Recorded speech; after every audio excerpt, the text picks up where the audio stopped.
같은 경우는 마태, 마가, 누가복음이 기록되어지고 난 이후에 가장 마지막에 기록된 복음서가 바로 이 요한복음입니다. 제가 이번에 선신도 성지순례를 갔을 때 사도 요한이 죽은 그러한 무덤 기념하여서 무덤 교회가 있는 것을 보고 왔었는데요.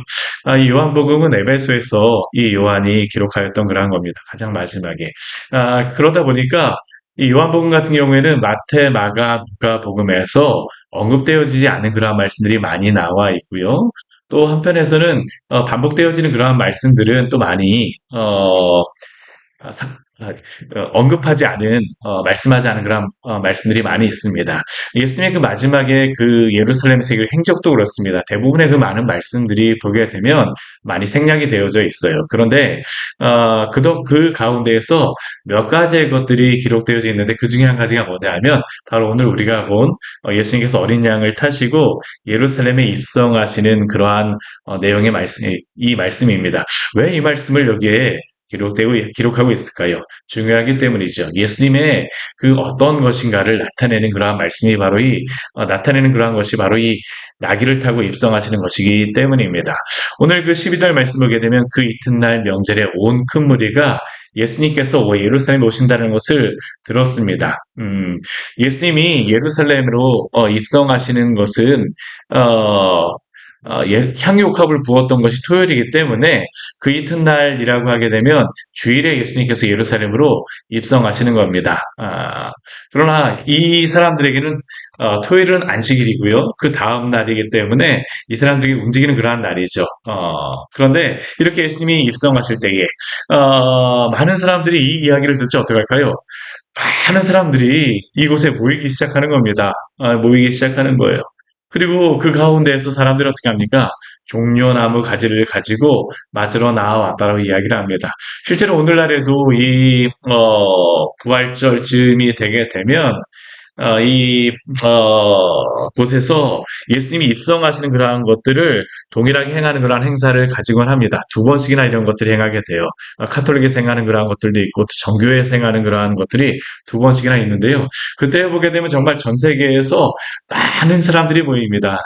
정말 여러 많은 부류의 사람들이 모여갖고 찬양을 부르고 기뻐하고 즐거워하며 이 종려나무 가지를 흔들면서 가지고 이 예루살렘에 들어가는 것들을 하게 되는데요. 저도 그 무리 가운데 한 명으로 참석을 해 보았었는데 참 굉장히 흥겹더라고요. 근데 2000년 전엔 어땠을까요? 예수님이 직접 오셨을 때. 많은 사람들이 정말로 기쁨으로 이곳에 참여하였습니다. 종려나무 가지를 가지고 이들이 왔다라고 하는데 마테마가 누가복음에서는 종려나무 가지를 가지고 나왔다라고 이야기를 하진 않아요. 오직 요한복음에서만 사람들이 종려나무 가지를 가지고 왔다라고 이야기를 합니다. 이 종려나무는 언제 보통 사용하는 걸까요?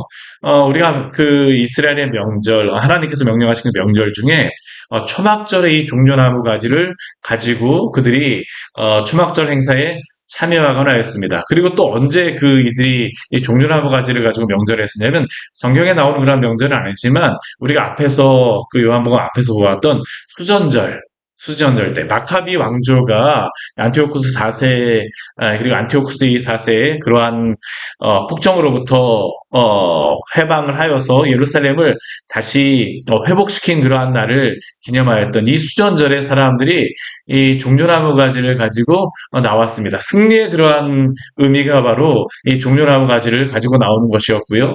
또 한편에서는 왕이 온다라고 하는 표시로서 가지고 나왔던 것이 바로 이 종려나무 가지였습니다. 오늘도 그렇습니다. 예수님이 이곳에 오실 때 사람들은 무엇을 기대하고 있습니까? 왕으로 쏘셨다는 겁니다. 우리를 구원하시라. 그러니까 사람들이 나가서 무엇이라고 외칠까요? 우리 그 뒤에 우리 13절 말씀, 우리 뒷부분 호산나서부터 같이 한번 읽을까요? 호산나 찬송하리로다. 주의 이름으로 오시는 이 곧 이스라엘의 왕이시여 하더라. 큰 소리로 외치는 겁니다. 호산나, 호산나. 지금도 이 부활절 즈음에 이 행사를 할 때마다 호산나 찬양이 곳곳에서 울려 퍼집니다. 언어도 다 틀립니다. 그들이 부르는 그러한 찬양들 많은 것들을 가지고 외치는데 이 시대도 그랬습니다. 호산나 찬송하리로다. 이 호산나라는 의미가 무엇이기에 이렇게 외칠까요? 구원하소서라는 그러한 의미입니다. 그리고 특히 여기에는 이제 구원하소서라는 의미입니다. 이제 구원하소서. 지금 우리를 구원하여 주십시오. 지금 이곳에서 우리를 구원하여 주십시오. 호산나 찬송하리로다. 지금 우리를 구원하소서. 우리가 찬양하겠습니다. 주의 이름으로 오시는 이 곧 이스라엘의 왕이시여 그리스도시여 우리를 구원하여 주시옵소서. 바로 이들이 이러한 소리를 외치며 나아갑니다.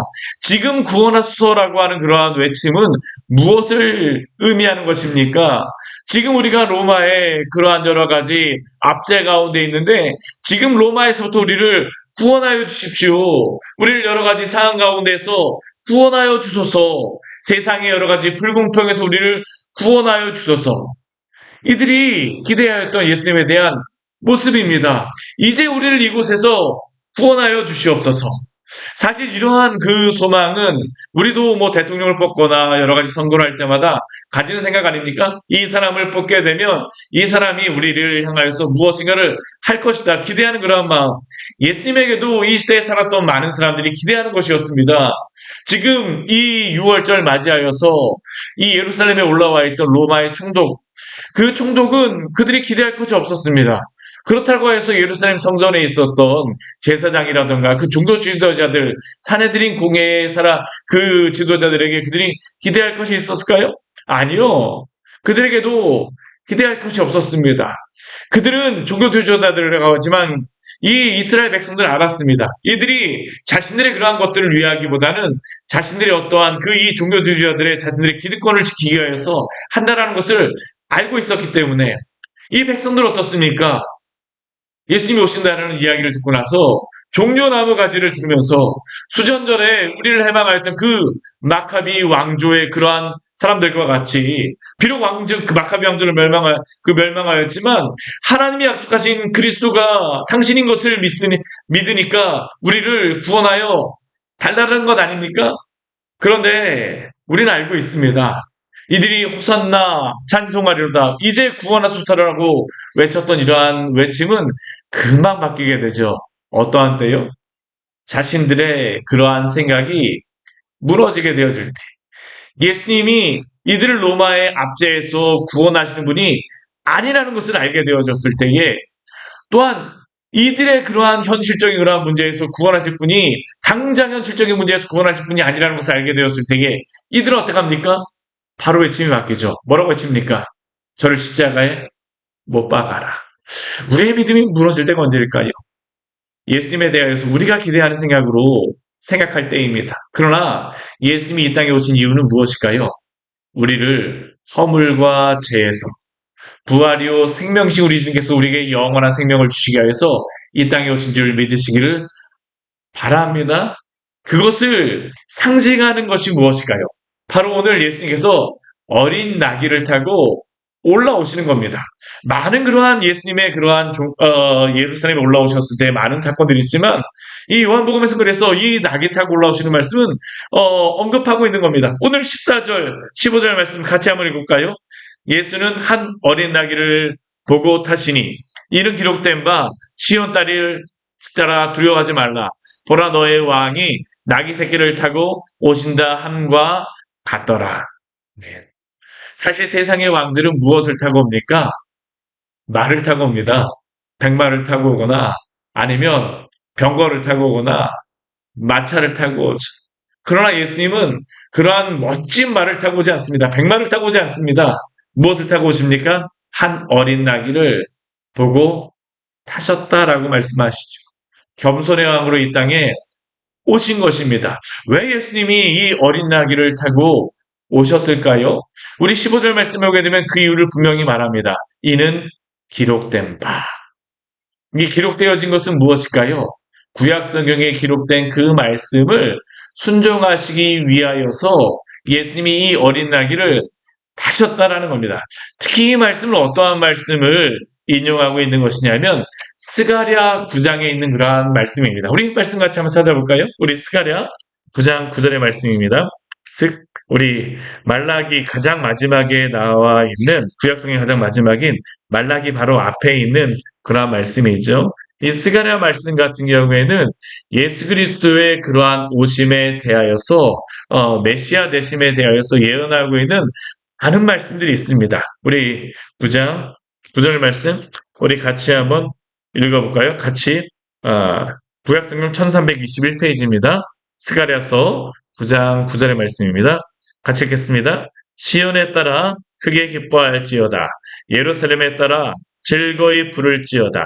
보라, 내 왕이 내게 임하시나니 그는 공의로우시며 구원을 베푸시며 겸손하여서 나귀를 타시나니 나귀의 작은 것 곧 나귀 새끼니라. 아멘. 예수님께서는 겸손의 왕으로 이 땅에 오신 겁니다. 하나님의 말씀에 순종하시기 위하여서. 왜 예수님께서 순종하십니까? 불순종한 우리를 대신하여 하나님의 그러한 모든 것에 순종하심으로 말미암아 그의 모든 순종의 의를 우리의 것으로 삼아 주시기 하여서 이 나귀 새끼를 타신 줄 믿으시기를 바랍니다. 예수님의 그런 행적은 하나도 그냥 자신의 뜻대로 하시는 것이 없죠. 모두 하나님의 말씀에 순종하시는 그러한 것입니다. 근데 예수님이 오시는 때에 일어나는 것이 무엇일까요? 겸손의 왕으로 오실 때에 우리 그 10절 말씀에 9장 10절 아까 스가랴서 9장 9절 말씀 뒤에 10절 말씀해 보게 되면 예수님이 오실 때 이러한 일이 있으리라고 합니다. 우리 10절 말씀 같이 한번 읽을까요? 내가 에브라임의 병거와 예루살렘의 말을 끊겠고 전쟁하는 활도 끊으리니 그가 이방 사람에게 화평을 전할 것이요 그의 통치는 바다에서 바다까지 이르고 유브라데 강에서 땅끝까지 이르리라. 아멘. 예수님의 그 겸손의 왕으로 오시는 것은 세상의 왕들과 같이 칼을 가지고 점령하시는 그러한 왕 되심이 아닙니다. 그렇다고 해서 많은 병거와 말을 가지고 예수님이 오셔서 점령하시는 왕이 아닙니다. 오히려 어떻습니까? 말을 끊어버리고 전쟁하는 말도 끊으신다는 겁니다. 예수님은 결코 전쟁을 통하여서 정복하시는 왕이 아닙니다. 예수님은 바로 이 땅에 영원한 생명을 주시기 위하여서 또한 구원을 주시기 위해서 이 땅에 오셨죠. 무엇으로 말미암아 구원하실까요? 그 스가랴 9장 11절 말씀은 이어서 또한 이렇게 말씀합니다. 우리 11절 말씀도 같이 한번 읽을까요? 또 너로 말할진대 내 언약의 피로 말미암아 내가 내 갇힌 자들을 물 없는 구덩이에서 놓았나니. 무엇을 통하여 구원하십니까? 언약의 피로 말미암아. 우리 주 예수 그리스도는 자신이 피를 흘리심으로 우리의 죄를 담당하심으로 세상의 전쟁을 행함으로 사람들의 피를 흘리시는 분이 아니라 자신이 피를 흘리시고 우리의 죄악을 담당하심으로 우리를 구속하여 주신 줄 믿으십시오. 이게 바로 예수님이 예루살렘에 올라가시는 이유였었죠. 사람들은 종려나무 가지를 들면서 로마에서 우리를 구원하소서 무엇에서 구원하소서라고 이야기하지만 예수님은 왜 이 땅에 오십니까? 언약의 피로 말미암아 우리를 구원하시기 위해서 이 땅에 오셨습니다. 바로 예수님만이 생명해 주시오, 구원해 주시오, 하나님이 말씀 약속하셨던 그 언약을 이루시는 하나님의 아들이신 줄 믿으십시오. 이게 바로 예수님이 이 땅에 오신 이유였었죠. 그런데 이 사건에 대하여서요, 우리 16절 말씀에 보게 되면 다른 성경에는 기록되지 않은 그러한 말씀이 나와 있어요. 오늘 그 요한복음 12장 16절 말씀에 보게 되면 뭐라고 기록되어 있냐면 제자들은 처음에 이를 깨닫지 못하였다가 이것은 무엇을 의미하는 거겠습니까? 처음에 예수님께서 나귀를 타고 올라가시는 것을요, 예수님이 왜 타고 가셨지? 그냥 그렇게만 생각했다는 겁니다.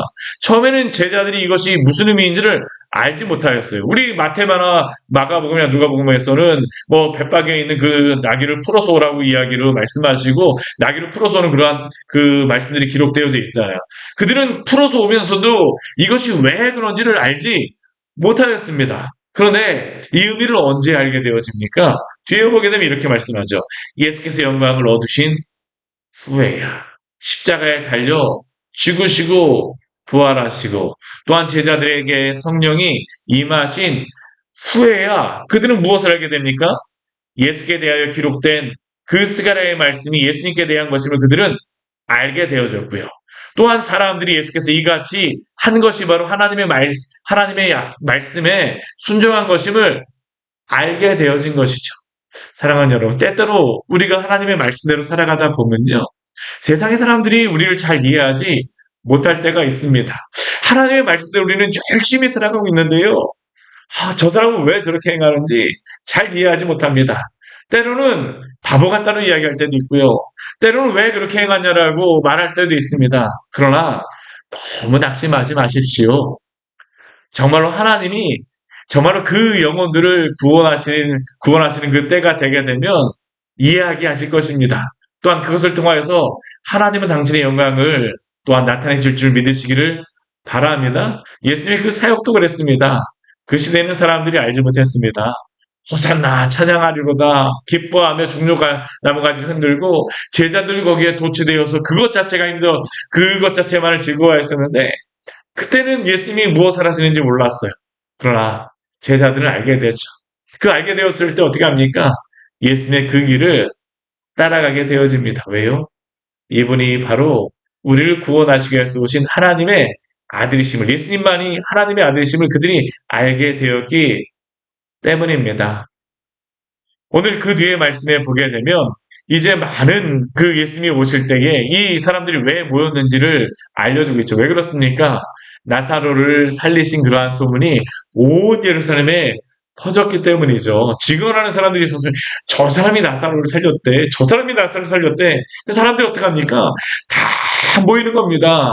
그리고 어떻습니까? 우리 뒤에 보게 되면 이 표적에 대한 소리를 듣고 많은 사람이 모였었는데 또 한편에서는 이러한 이야기를 합니다. 바리새인들이 이 종교주의자들이 이야기합니다. 너희 하는 일이 쓸데없다. 보라 온 세상이 그를 따르는도다. 이 사람들이 이야기하는 것은 무엇일까요? 예수님을 죽이려고 하는 그 사람들에게 하는 이야기 아니겠습니까? 너희 하는 일이 쓸데없다. 보라 온 세상이 그를 따르는도다. 많은 사람들이 예수님을 다 따릅니다. 그런데 이것은 어떻습니까? 금방 변하게 되는 그러한 인기 아니겠습니까? 사실 교회가 세상에서 많은 칭찬을 듣고 많은 그러한 이야기를 들을 때도 있습니다. 그러나 그것은 지나가 버리는 것입니다. 우리가 정말로 바라야 될 그러한 칭찬은 무엇일까요? 하나님이 우리를 칭찬하시는 것입니다. 잘하였도다 충성된 종아. 세상의 많은 것들을 소망하는 것이 아니라 주님이 우리를 칭찬하실 날을 기억하며 또한 우리 주 예수 그리스도가 우리를 구원하신 그 은혜에 감사하며 오늘도 믿음으로 살아가시기를 축원합니다. 우리를 구원하신 예수님이 우리와 함께 계십니다. 같이 기도하도록 하겠습니다. 하나님 아버지 오늘 말씀을 통하여서 우리에게 귀한 은혜를 주니 감사를 드립니다. 6월절이 되어서 예수님께서 예루살렘에 올라가실 때 호산나 찬송하리로다 주의 이름으로 오시는 이여 많은 사람들이 예수님을 찬양하며 기뻐합니다. 종려가 나무가지를 흔들며 맞이합니다. 주님. 그러나 이들이 이렇게 올 때에 예수님께서는 바로 세상의 왕이 되시기 위해서 오신 것이 아니라 하나님의 말씀에 순종하시기 위해서 겸손의 양으로 이 땅에 오시고 또한 하나님께 우리 주 예수 그리스도가 십자가에 달려 죽으시기 위해서 또한 이 예루살렘을 올라가십니다. 때때로 하나님은 세상에 많은 사람들은 예수님에게서 이것도 원하고 저것도 원하지만 주님 그들에게 하나님 아버지 그들이 원하는 것이 아닌 정말로 우리 주 예수 그리스도가 그들의 영혼을 위하여서 그들의 허물과 죄를 위하여서 죽으셨음을 하나님 아버지 많은 사람들에게 주님 그들의 눈에 똑똑히 보여주는 일들이 일어나게 하시고 그 주님의 복음의 그 놀라운 일을 통하여서 정말로 십자가에 달리신 예수 그리스도를 바라봄으로 눈물을 흘리며 회개하며 돌아오는 일들이 일어날 수 있도록 주여 도우시고 인도하여 주시옵소서. 오늘도 하나님 아버지 중동에서는 또 세계 곳곳에서는 전쟁의 소리가 하나님 아버지 울려 퍼지고 있습니다. 하나님 아버지 겸손의 왕으로 하나님 아버지 보이기보다는 세상의 힘을 가지고 다스리고자 하는 그런 왕으로 하기 위하여서 많은 전쟁들이 일어나지만 그러나 이러한 때일수록 우리가 하나님 아버지 흔들리기보다는 우리의 진정한 왕이신 우리의 영혼을 구원하신 그리스도 우리 주 예수 그리스도를 왕으로 모시며 오늘도 평안함을 누리는 귀한 성도들 될 수 있도록 은혜 내려 주시옵소서. 예수님 이름으로 기도드립니다. 아멘. 오늘 말씀 같이 기억하시면서 기도하며 나가도록 하겠습니다.